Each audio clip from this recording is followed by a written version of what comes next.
السلام علیکم ورحمۃ اللہ وبرکاتہ. الحمد للہ رب العالمین والصلاة والسلام على رسوله الكريم. أما بعد، قال الله تعالى في كلامه المجيد: أعوذ بالله من الشيطان الرجيم، بسم الله الرحمن الرحيم.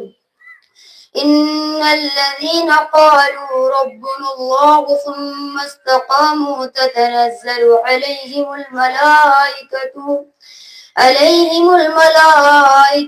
ألا تخافوا ولا تحزنوا وأبشروا بالجنة التي كنتم توعدون. نحن أولياؤكم في الحياة الدنيا وفي الآخرة وَلَهُمْ فِيهَا مَا تَشْتَهِي أَنفُسُهُمْ وَلَكُمْ فِيهَا مَا تَدَّعُونَ نُزُلًا مِّنْ غَفُورٍ رَّحِيمٍ. صدر باوقار معلمین عظام اور سامعین اکرام، آج کی اس علمی مجلس میں میرا موضوع خطابت ہے ایمان اور استقامت. محترم سامعین، ایمان کی اصل لذت استقامت ہے، اور یہی استقامت ایمان کو معتبر اور مفید بناتی ہے. استقامت آزمائش کے وقت زیادہ مطلوب ہوتی ہے. حالات کسی بھی فرد یا قوم کے یکساں نہیں رہتے. اہل ایمان پر بھی اچھے اور خراب دن آتے ہیں، بلکہ اہل ایمان کی آزمائش دوسروں کے مقابلے میں زیادہ ہوتی ہے. انبیاء اکرام، صحابہ، صالحین سب آزمائش سے گزرے ہیں مگر ایمان میں کمزوری نہیں دکھائی. حضرت ابراہیم علیہ السلام کو نمرود نے آگ میں ڈالا تھا، حضرت یوسف کو مصر کے بادشاہ نے جیل میں ڈالا تھا، حضرت زکریا کو حکومت نے آرے سے چیر دیا تھا، اور ان کے بیٹے حضرت یحییٰ کو ذبح کر دیا تھا. فرعون نے حضرت موسیٰ علیہ السلام کے قتل کرنے کا منصوبہ بنایا تھا اور ان کو وطن چھوڑنے پر مجبور کیا تھا. حضرت عیسیٰ کو رومی حکومت نے یہودیوں کے کہنے پر سولی پر چڑھانے کی کوشش کی تھی. خود حضرت محمد صلی اللہ علیہ وسلم کو قتل کرنے کے لیے کفار مکہ نے ان کے گھر کو گھیر لیا تھا. مدینہ میں بھی آپ کو زہر دینے اور قتل کرنے کی مسلسل سازشیں ہوتی رہی. ان سارے جلیل القدر نبیوں نے حالات کی سختی کو جھیلا، پریشانیاں اٹھائے، بعض نے جان دے دی مگر ایمان و اسلام سے ایک لمحہ کے لیے نہ پھرے.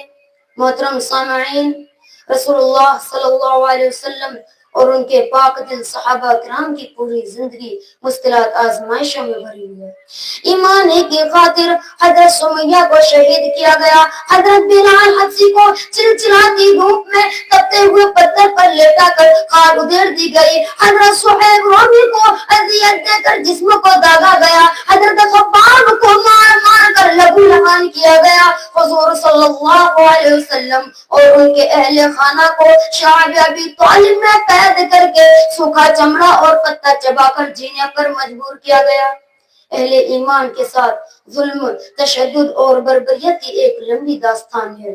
میرے بھائیوں، اسلاف کرام نے جو قربانیاں دی ہیں، کیا ہم اسلام کے لیے اس طرح کی قربانیاں دینے کے لیے تیار ہیں؟ ہمارا حال یہ ہے کہ اگر مشکلات آتی ہیں، تکلیف ہوتی ہے تو ہم بلبلا اٹھتے ہیں. ہمت اور حوصلے سے ایمان پر ثابت قدم رکھنے کے بجائے کمزوریاں دکھانے لگتے ہیں.